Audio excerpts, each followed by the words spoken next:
Hello friends, मैं आज आप लोगों के साथ एक बहुत ही इंस्पिरेशनल स्टोरी शेयर करने वाला हूँ। एक गांव था जिसमें एक रामू नाम का लड़का रहता था।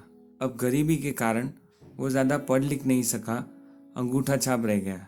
उसे कोई काम आता भी नहीं था, तो वो सोच में पड़ गया कि मैं लाइफ में क्या करूँ, मुझे क्या करना पड़ेगा जिससे मैं मेरा घर चला सकूँ। तभी उसे पता चला कि गाँव में एक नया मंदिर खुला है जहाँ पर कुछ मंदिर के काम के लिए लोगों की ज़रूरत है। तो वो वहाँ जाता है, लेकिन ज़्यादातर सभी काम के लिए व्यक्तियों का अपॉइंट कर लिया गया था। तो वो पूछता है कि कोई भी काम नहीं है मेरे लायक। तो उसे ये बताया जाता है कि जब आरती होती है तो घंट बजाने के लिए कोई चाहिए। तो वो बोलता है मैं ये काम कर लूँगा, मुझे इस काम में मज़ा आएगा करने में, क्योंकि मुझे भगवान पे भरोसा है, विश्वास है और मैं मेरा काम पूरी निष्ठा और अनुशासन से करूँगा। तो वो लग जाता है मंदिर के घंट बजाने के काम में। जब भी आरती होती है वो मंदिर में घंट बजाता है। बाकी वक्त में जो भी छोटा मोटा काम मंदिर का होता है वो करता है, जिसके बदले में उसको मंदिर में आया हुआ प्रसाद मिल जाता है और कुछ दक्षिणा में आए हुए पैसे मिल जाते हैं। तो इसी तरीके से वो करता रहता है अपना काम, पूरे मन लगा के वो पूरे आराधना के साथ आरती में घंट बजाता है और अपने आप को बहुत ही खुश नसीब पाता है कि उसको इतना अच्छा काम मिल गया कि भगवान की आराधना करने के लिए उसको पैसे मिल रहे हैं। लेकिन कुछ वक्त के बाद मंदिर के ट्रस्टी बदल जाते हैं और नए ट्रस्टी आते हैं जो काफी पढ़े लिखे होते हैं। अब वो ये ऐलान कर देते हैं कि जो भी मंदिर का स्टाफ होगा, जो भी मंदिर में काम कर रहे होंगे, उन सबको पढ़े लिखा होना पड़ेगा। अनपढ़ लोगों को मंदिर में काम नहीं दिया जाएगा। इससे वो काफी उदास हो जाता है और वो बात करता है दूसरे लोगों से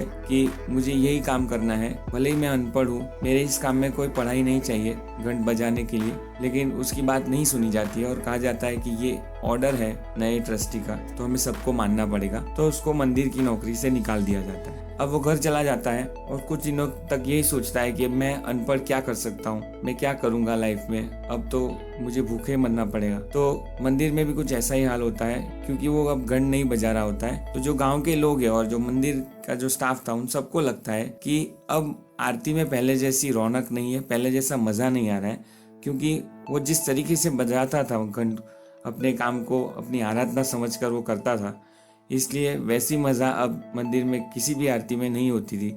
तो सब गांव वाले और मंदिर के लोग जाके उसको बोलते हैं कि कृपा कर आप आरती के वक्त तो आ जाइए और घंट बजाइए। लेकिन वो कहता है कि अगर मैं नौकरी नहीं कर रहा हूँ तो मैं वहाँ कैसे आ सकता हूँ, मुझे तो मनाही है मंदिर में आने की। तो वही गांव वाले समझाते हैं कि आप मंदिर के पास कोई पूजा के सामान बेचिए और जैसे ही आरती का समय हो आप मंदिर में आ जाइए और आप अपना घंट जैसे बजाते हैं वैसे बजाइए। तो वो खुश हो जाता है और मान लेता है, क्योंकि उसको नौकरी से ज्यादा आरती में घंट बजाने के काम में मजा आता था। तो वो पूजा का सामान बेचता था और जैसे ही मंदिर में आरती का समय होता था वो तुरंत मंदिर में पहुंच जाता था और आरती में घंट बजाता था। ऐसा कुछ सालों तक चलता रहा। वो पूजा का सामान बेचते बेचते काफी ज्यादा मुनाफा करने लगा और उसने पूजा के सामान की खुद की फैक्ट्री खोल दी। लेकिन वो फैक्ट्री खुलने के बाद भी हमेशा ये कोशिश करता कि मंदिर में आरती के समय पहुंच जाता और आरती में घंट बजाता। अब मंदिर को रिनोवेट करने का वक्त आ गया था,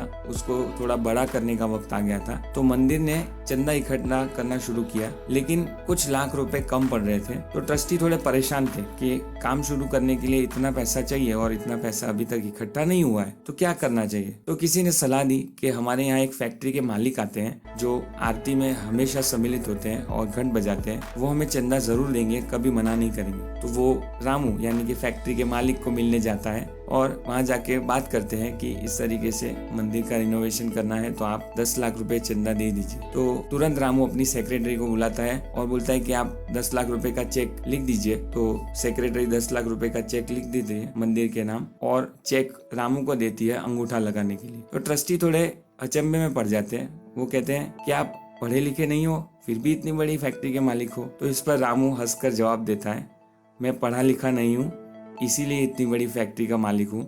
अगर मैं पढ़ा लिखा होता तो आज भी मंदिर में सिर्फ घंट बजा रहा होता।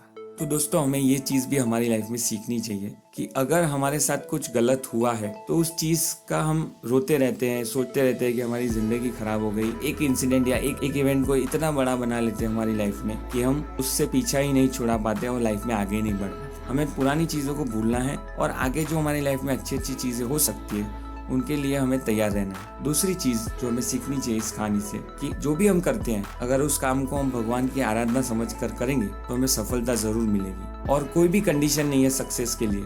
एक बहुत ही इंपॉर्टेंट लेसन है जो इस स्टोरी से हम सीख सकते हैं कि लाइफ में सक्सेस की कोई भी कंडीशन नहीं है। कोई हमें ये कह दे कि इतनी डिग्री हो तो ही सक्सेसफुल हो सकते हैं, अगर पेरेंट्स के पास पैसे हो तो ही सक्सेसफुल हो सकते हैं, या ऐसा कोई भी कंस्ट्रेंट जो हम बताते हैं लाइफ के लिए, ऐसा कुछ भी नहीं होता है।